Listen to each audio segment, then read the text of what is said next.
Olá a todos, eu sou o Celso Rei. Seja bem-vindo a mais nova aula do nosso curso, as 7 leis herméticas. E hoje, dando continuidade ao nosso trabalho, nós iremos estudar a quarta lei, ou o quarto princípio, o princípio da polaridade. O princípio da polaridade que nos diz: tudo é duplo, tudo tem dois polos. Tudo tem o seu par de opostos. O semelhante e o dessemelhante são uma coisa só. Os opostos são idênticos em natureza, mas diferentes em grau. Os extremos se tocam. Todas as verdades são meia-verdades. Todos os paradoxos podem ser conciliados. Bom, essa é a máxima, essa é a explicação do princípio que nos é trazido pelo Kybalion, e o objetivo dessa aula vai ser estudar linha por linha dessas afirmações aqui, através de alguns exemplos, através de algumas histórias que eu quero trazer para vocês. E o grande objetivo dessa aula, como de todas as outras aulas, é nós conseguirmos observar isso no nosso dia a dia, aplicar esses princípios nas nossas atividades, nas nossas observações, para que a gente consiga ter mais autoconhecimento, evoluir e que nós consigamos sair de verdades fáceis, de historinhas que são contadas pra gente como se fosse uma verdade absoluta, mas que nós iremos ver nesse princípio que todas as verdades são meia-verdades.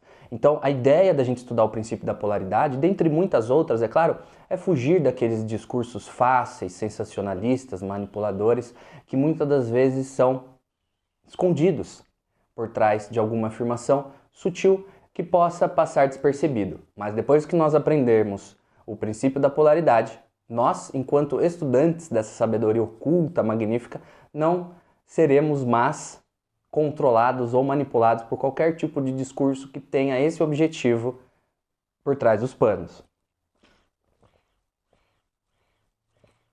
Vamos fugir das verdades fáceis, nos desviar com sabedoria das afirmações que nos levam a uma extremidade, entender por que a polarização não leva a lugar nenhum, já que os extremos se tocam. E nós iremos entender isso um pouquinho mais com os exemplos que eu vou trazer aqui. Então vejam, o princípio da polaridade afirma que tudo é duplo, tudo tem dois polos, tudo tem o seu par de opostos. Então, o que a gente pode usar como exemplo aqui? A gente pode usar, por exemplo, um termômetro. Um termômetro, ele mede uma temperatura do quente e do frio, não é verdade? O quente e o frio são pares. Eles são opostos. São diferentes. Mas o princípio da polaridade afirma o semelhante e o dessemelhante, ou seja, o diferente e o igual, são uma só coisa. Os opostos são idênticos em natureza, mas diferentes em grau. O que isso quer dizer? Ele está querendo dizer que os opostos, como os que eu trouxe de exemplo aqui, quente e frio, grande e pequeno, dentro e fora, luz e sombra. Já vamos chegar na parte mais espiritual, mental da coisa, mas vejam, luz e sombra, eles são uma só coisa, que são diferentes em grau. Ou seja, ele está dizendo que o quente e o frio são temperaturas. A única coisa que vai mudar entre eles é o grau. Então eu posso afirmar que o frio nada mais é do que menos quente. Eu tenho o mais quente e o menos quente. Aí o menos quente do que o quente de trás, a referência vai sendo sempre essa. Então, o que muda de fato entre o frio e o quente? Em essência, eles são a mesma coisa, temperatura. Mas o que muda entre eles é o grau, o nível de vibração entre um e outro. Então veja, a única diferença entre o quente e o frio, o grande e o pequeno, o dentro e o fora, a luz e a sombra, é o grau de vibração entre eles. E olha que magnífico isso. E quem adjetiva isso? A Lúcia Helena Galvão, no seu livro para entender o Kybalion vai nos trazer essa reflexão. Quem adjetiva aonde começa o quente e aonde termina o frio, ou aonde começa o frio e aonde termina o quente? Percebe? Quem que vai dar essa adjetivação? Aonde começa o que é mal e aonde termina o que é bom? Aonde começa o que é dentro e aonde termina o que é fora? Qual é a nossa referência? Como que a gente vai adjetivar isso? Isso vai depender, é claro, do observador.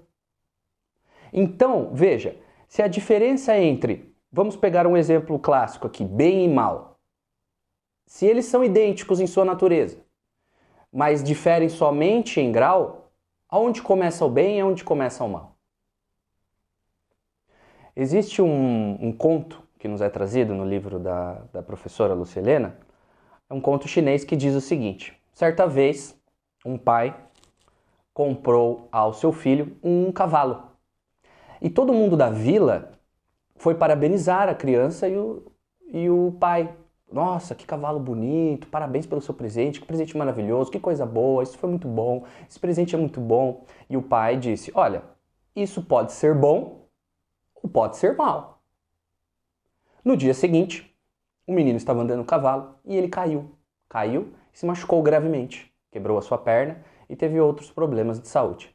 E aí todo mundo da vila foi até o menino e ao seu pai dizendo, meu Deus, que coisa ruim, que coisa má, que lástima. Todos sentiram pena, todos ficaram maus com o acontecido. E o pai, novamente, observando aquela situação, disse a mesma coisa do que dissera no dia anterior. Isso pode ser bom ou pode ser mal. Passou-se um tempo, aquela vila acabou entrando em guerra.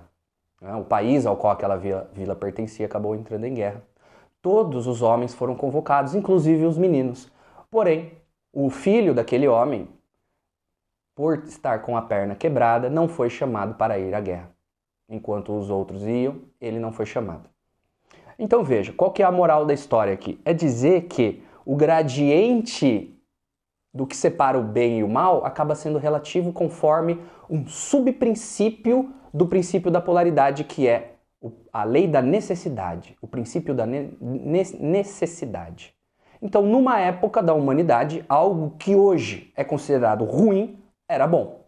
Por exemplo, a caça, não é verdade? A forma de vida deles, em determinado momento, hoje, para nós, pode ser considerado um absurdo, mas naquela época era pela lei da necessidade, era como eles sobreviviam.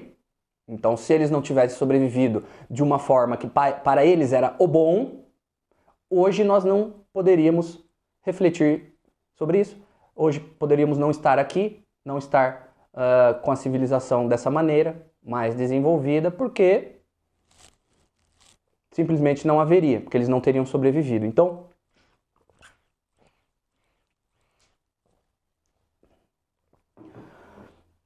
a ideia de luz e sombra, dentro e fora, bem e mal, ela acaba sendo uma divisão de vibração, de graus. Então, a gente poderia interpretar de uma maneira ainda mais ousada, que eu quero convidar vocês a essa reflexão. Podemos imaginar que todos os acontecimentos da nossa vida, em essência, são neutros. São neutros. E nós, enquanto seres dotados de uma inteligência, dotados de consciência, né, com o objetivo de adquirir virtude, sabedoria, não é? Propósito, seremos os responsáveis por adjetivar essa experiência, para um lado ou para o outro. Volto a perguntar, qual é o momento em que o frio começa e o quente termina? Isso vai depender. Estamos falando de uma doença? Estamos falando de uma febre? Então sabemos que na febre, se a gente passa ali dos 38, 39, opa, está quente. Segundo a lei da necessidade do quê? De cura, de melhora daquela situação de saúde. Então, o princípio da polaridade, todos os outros princípios, eles podem ser observados em todos os planos. Lembram-se da aula introdutória e da aula da correspondência? Plano físico, mental e espiritual. No plano físico isso é facilmente observável. A gente tem o grande e o pequeno, o quente e o frio, o dentro e fora. Mas no plano mental nós podemos pensar a respeito de conceitos arquetípicos, bem e mal, bom e ruim, certo e errado. Até luz e sombra, que também tem no plano físico, mas também podemos pensá-la de uma maneira mais espiritual. Onde começa a minha luz, onde termina a minha sombra?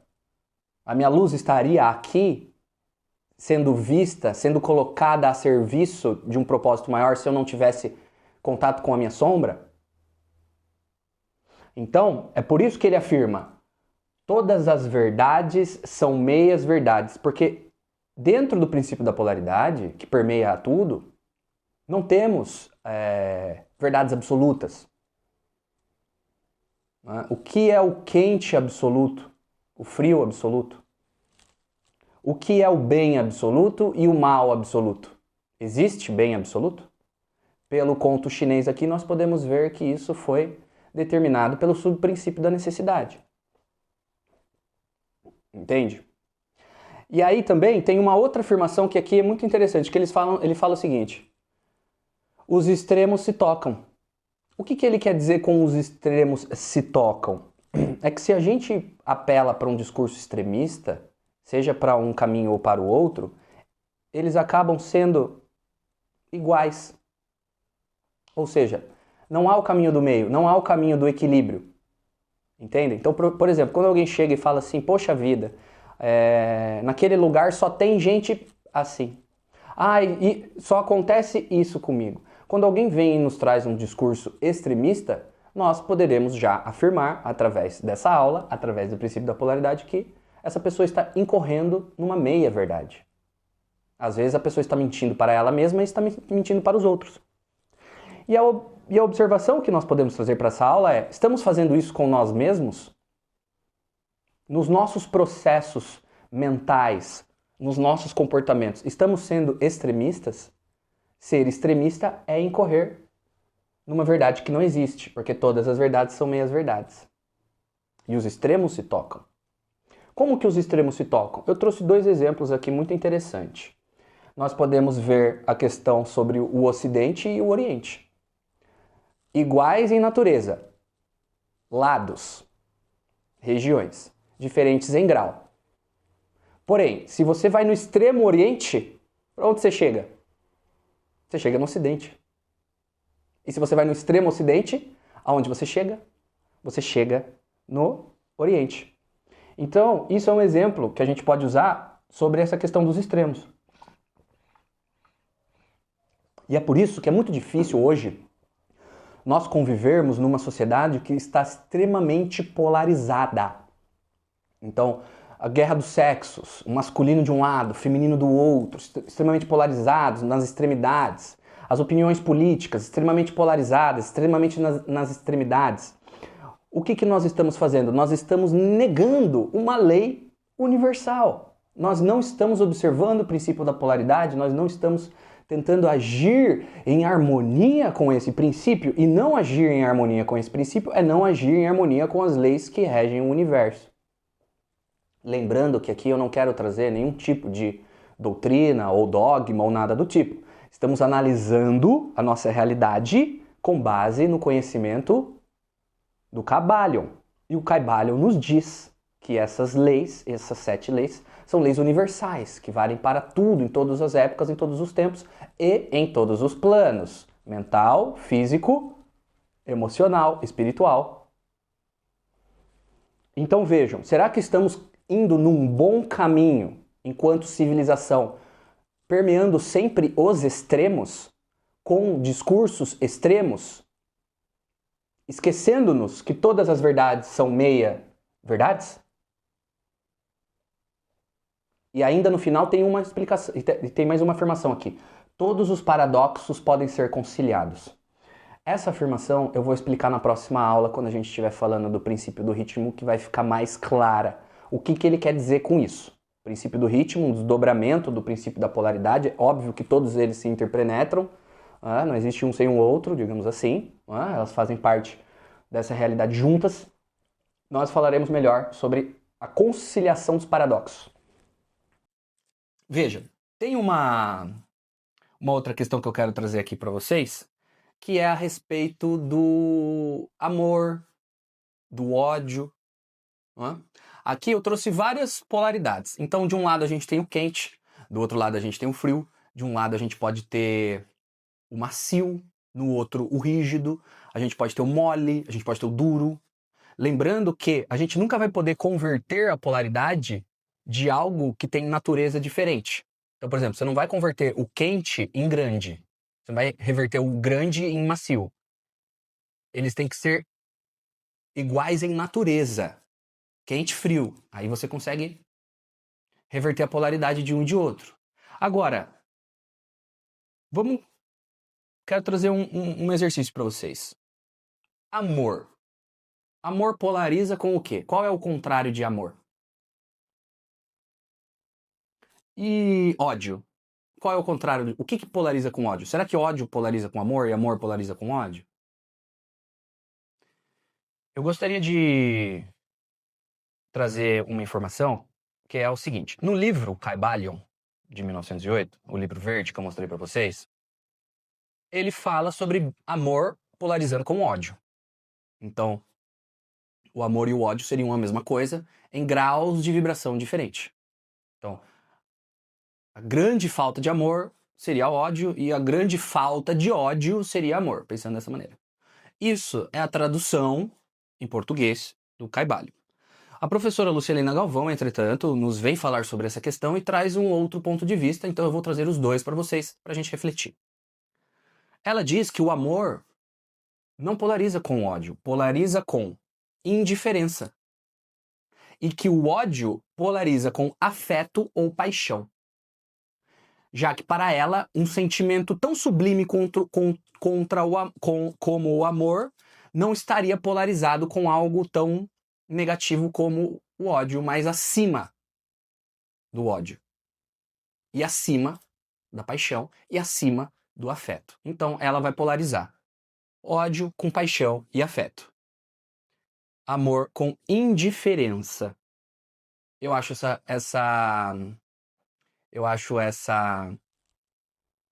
essa perspectiva dela mais interessante, porque a gente vai ver no princípio do ritmo, na próxima aula, como determinados sentimentos e ações estão acima de certos conflitos. Isso vai ficar melhor entendido na próxima aula, mas só para a gente entender, um ódio polarizado com afeto ou paixão pode ser conciliado com o amor, que está acima, que é um sentimento mais sublime, mais sutil, mais genuíno do que paixão, afeto ou ódio. E é comum a gente ver, né, casais, por exemplo, no início do seu relacionamento, muito eufóricos, demonstrações de paixões avultantes, não é verdade? Que logo depois aquilo acaba se tornando em ódio, se não for... se não tiver a manutenção correta, se não for trabalhado, etc. Então, ela vem nos falar sobre essa questão, eu acho muito interessante. E fica outra questão, né?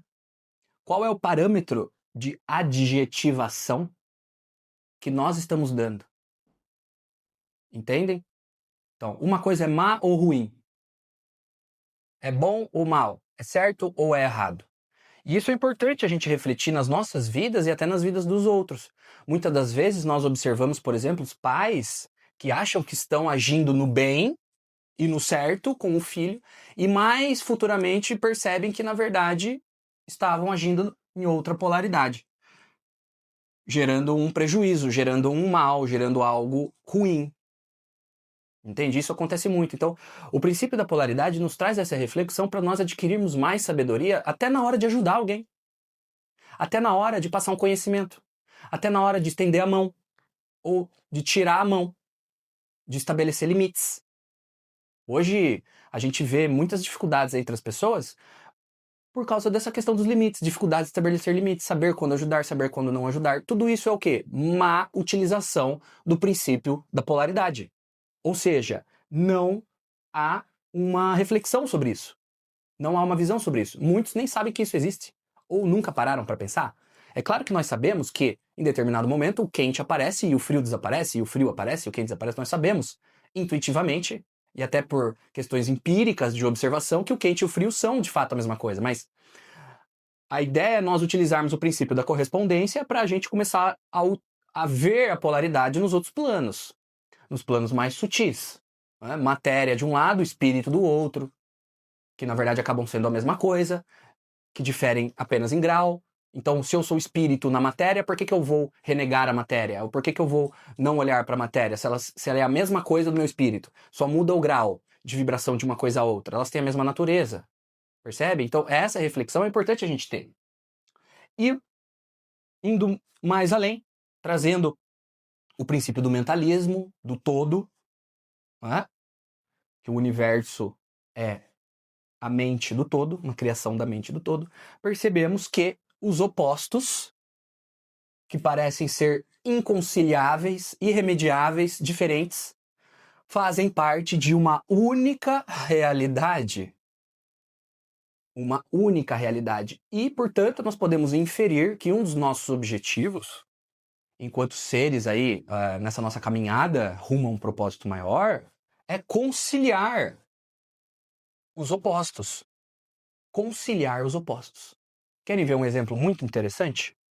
No próprio livro Para Entender o Kybalion, a Lúcia Helena diz que, certa vez, um imperador chegou para o seu conselho e disse: até o final deste ano, eu acabarei com todos os meus inimigos.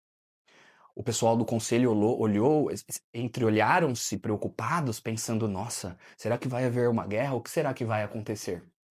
Tempos depois, esse mesmo imperador foi encontrado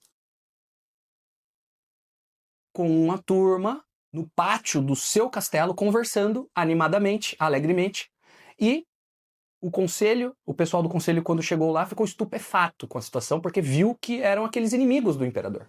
E não entendeu nada. E o imperador disse: eu avisei vocês que eu iria acabar com os meus inimigos. Agora eles são todos meus amigos.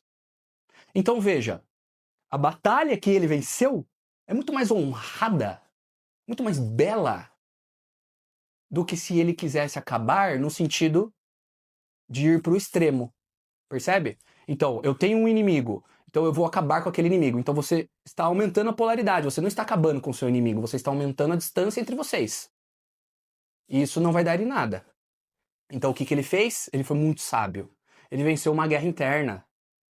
Ele trabalhou a rejeição nele e alterou a polaridade entre inimigo e amigo. Ou seja, ele transformou conscientemente os inimigos em amigos e inverteu a polaridade do que já é a mesma coisa. Ele só mudou o grau. Vocês percebem? Esse conhecimento, gente, ele é profundo. Ele é profundo e ele nos ajuda muito a entender isso. Por isso que todas as verdades são meias verdades. Como que eu posso afirmar que alguém é meu inimigo? Se a diferença entre inimigo e amigo é só uma questão de grau, é só eu mudar o grau. Então não é inimigo. E pode não ser amigo. Isso vai depender de como estará o seu estado de consciência vibracional e como que você vai agir sobre o princípio da polaridade. Porque a ideia é trazer essas ferramentas e o conhecimento da lei para que a gente aplique no nosso dia a dia. Inclusive no final do livro do Kybalion, tem uma frase muito legal que diz aqui, ó: este princípio habilitará o estudante a compreender os seus estados mentais e os das outras pessoas.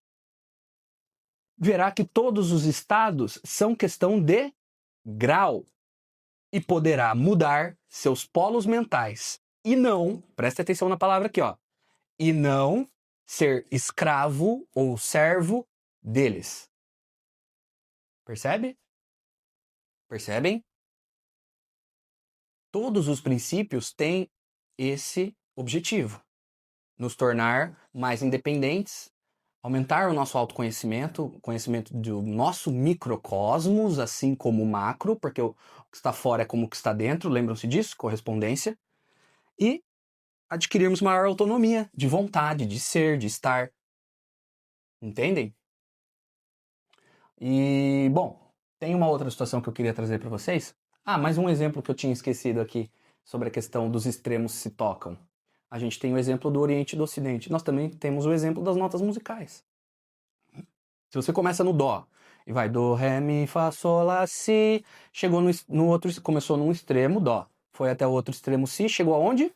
Dó de novo. Percebem? Só que é uma oitava acima. Mas é o extremo, quando ele se tocou, eles foram igualados. Então veja, aqui a gente também tem uma outra situação, que é uma reflexão. A Lucilena traz também no livro, ela fala sobre Platão e a ideia do bem. Porque muitas pessoas, quando se deparam com esse tipo de conhecimento, ficam pensando, né? Poxa, então não tem bem absoluto, não tem mal absoluto, né? E isso pode gerar uma sensação de insegurança e tudo mais, mas quando a gente acaba tendo um olhar para a realidade um pouco mais sereno, um pouco mais imparcial, a gente vê que as situações em si elas são neutras. Veja, o menino ganha um cavalo, todo mundo vê a situação como positiva, como algo bom. O pai fala, pode ser bom ou não. De repente ele quebra a perna, todo mundo vê isso como algo negativo. De repente a nação entra em guerra e ele não vai. Ou seja, a chance dele perder a vida numa guerra de uma maneira horrorosa não aconteceu devido a um fato que todo mundo achou que era ruim e que na verdade se mostrou como a melhor coisa que poderia ter acontecido naquele momento, dependendo de quem está observando a experiência. Então, é essa sagacidade que nós precisamos ter na nossa caminhada, seja o que for. Né? Platão vem falar um pouco da ideia do bem e do mal e sobre o fato de não serem absolutos, e ele traz uma questão muito interessante aqui para a gente analisar. Veja. Como já dizia Platão, acerca da ideia do bem, né? Cada coisa tem um contexto onde mostra sua face luminosa. Não existe mal absoluto, pois, além de injusto, isso seria impossível do ponto de vista lógico. Veja, se existe o bem absoluto, qualquer coisa fora disso, que exista, absoluta ou não, faz com que ambos se tornem relativos. Percebem? O todo, que a gente falou na aula da introdução, cairia para a categoria de dual, e não mais uno, e relativo. Então, se algo absoluto existisse, o todo viraria parte. Portanto, mesmo as coisas e os seres que parecem maus em certos contextos, podem se mostrar bons e úteis quando vistos de outro ângulo, uma vez que nada pode ser absolutamente mal em um universo governado por um único absoluto, pelo bem. Além do mais, agora vem uma parte bastante interessante. Além do mais, levando em consideração um conceito platônico de que o bem une e o mal separa, algo absolutamente mal não possuiria força alguma de coesão entre suas partes. Explodiria, não teria nem como se manifestar. Então, o mal absoluto não teria nem como se manifestar. Se o mal é separatividade, como que ele iria se manifestar? Ele não teria força. A vida, que é sempre uma composição de partes, só é viável graças à parcela do bem, ainda que ínfima, que existe em cada coisa.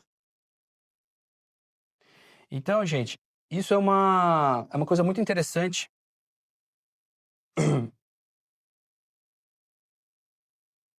que a gente pode analisar. E como eu falei para vocês, né, na aula na aula passada, a gente falou um pouco sobre os opostos, e os opostos, a nossa consciência vai caminhando através da percepção dos opostos, das escolhas. Pelo contraste, nós conseguimos fazer as nossas escolhas, seja para um lado ou seja para o outro. Como que eu sei que eu estou escolhendo o lado direito se eu não estou observando os graus de vibração que o diferem do lado esquerdo? É preciso que eu tenha um certo gradiente para adjetivar todas essas diferenças. Aonde que para mim começa o frio, aonde que para mim termina. Entendem? E fazer essa análise um pouco em todos os aspectos da nossa vida. Trazer essas reflexões para o dia a dia. E uma coisa que eu acho muito interessante, quando eu estudei o Kaibalho, tudo para mim pareceu absolutamente abstrato. Abstrato demais. Eu falei, gente, eu não vou conseguir colocar isso em prática, analisar isso, pensar sobre isso no meu dia a dia, mas por incrível que pareça, quanto mais a gente vai estudando, quanto mais a gente vai aprofundando os conceitos, eles começam a aparecer, inevitavelmente, porque se tratam de leis universais, que permeiam toda a nossa realidade. Então, o mais lógico é que eles apareçam sim, não é verdade? E vocês verão com o tempo e com o estudo que tudo que vocês forem fazer, seja numa roda de conversa, seja numa reflexão, seja num momento introspectivo ou extrovertido, durante um estudo, essas coisas vão começar a aparecer e vai ficar muito mais fácil, inclusive, o aprendizado, o autoconhecimento, o autodesenvolvimento, porque isso são ferramentas poderosas. Então, se você está assistindo essas aulas e está achando abstrato demais, dê tempo ao tempo. Espere, né? Receba o conhecimento, tente dar um tempo para geri-lo, para digeri-lo, e aí você vai ver que essas coisas vão começar a se manifestar, porque você vai começar, na verdade, a observar algo que já estava ali. A ideia de estudar o caibalho é ampliar nossa capacidade de percepção para ver coisas que estavam ali e que nós não estávamos enxergando. Porque lembram-se da aula da vibração? Existem muitas coisas que nós não enxergamos, inclusive no olho físico. O espectro de luz que nós enxergamos é 0,00035% de toda a luz que está em volta de nós, salvo engano. Eu vou dar uma olhada no estudo que fala sobre isso, mas salvo engano é esse número mesmo. Então, é muito bom que nós estejamos vivendo numa época onde o conhecimento está sendo trazido de maneira mais democrática do que antigamente e nós podemos ter acesso a isso. Alguns conceitos durante o curso vão parecer óbvios para vocês, mas lembrem-se de que estamos falando de um conhecimento que foi trazido de boca a ouvido há mais de 3.000 anos. Então, falar sobre isso há mais de 3.000 anos era realmente algo bastante impactante. Felizmente, hoje algumas coisas acabam caindo no usual, mas isso não tira a credibilidade e a profundidade e a genuinidade que tem esse conhecimento, se bem aplicado. Se bem aplicado para um propósito maior, para busca de autoconhecimento, autodesenvolvimento, autocontrole. Entendem? E para a gente, como eu disse no início da aula, não cair nas verdades fáceis, nos discursos extremistas. Porque você, como um bom estudante da sabedoria hermética, já sabe que todas as verdades são meias verdades. Então, quando alguém já querer induzir você a um lado extremo, você fala, opa, Hermes Trismegisto. Você já fala em voz alta, para a pessoa não entender nada. Ela vai falar o quê? Mas você saberá. Então, quando você começar a ter os insights que você vai começar a ter, você pode até falar, Hermes o Trismegisto. Ninguém vai entender nada, mas você saberá que o conhecimento está ressoando, se amplificando, aparecendo aos poucos. Entendem? Então é isso. Eu espero que vocês consigam aí utilizar isso com sabedoria, com propósito. E também, claro, passar o conhecimento à frente, que é sempre importante a gente dividir, compartilhar todas essas ideias pertinentes aí, voltadas ao bem viver, ao bem coletivo. Nós estamos vendo hoje as nossas instituições internacionais, nacionais, chegarem num ponto limítrofe ali de crise. A internet deixa isso muito claro. O campo de guerra, visões totalmente extremas. E o que isso tem levado? Frustração, problemas de saúde mental,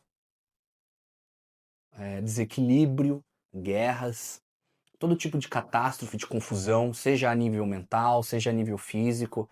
Então isso vai refletindo. Então acho que uma análise ponderada desse princípio vai nos ajudar, vai nos habilitar a passar por essa fase de maneira mais incólume, de maneira mais tranquila. Tá bem? Então é isso, gente. É o que eu tinha para falar hoje um pouco sobre esse princípio. Se você chegou até aqui, obrigado. Eu sou o Celso Rei. Esse é o curso As 7 Leis Herméticas. Espero que você esteja gostando. Espero que você esteja aí fazendo um bom uso de todo esse conhecimento, que ele seja muito útil para você.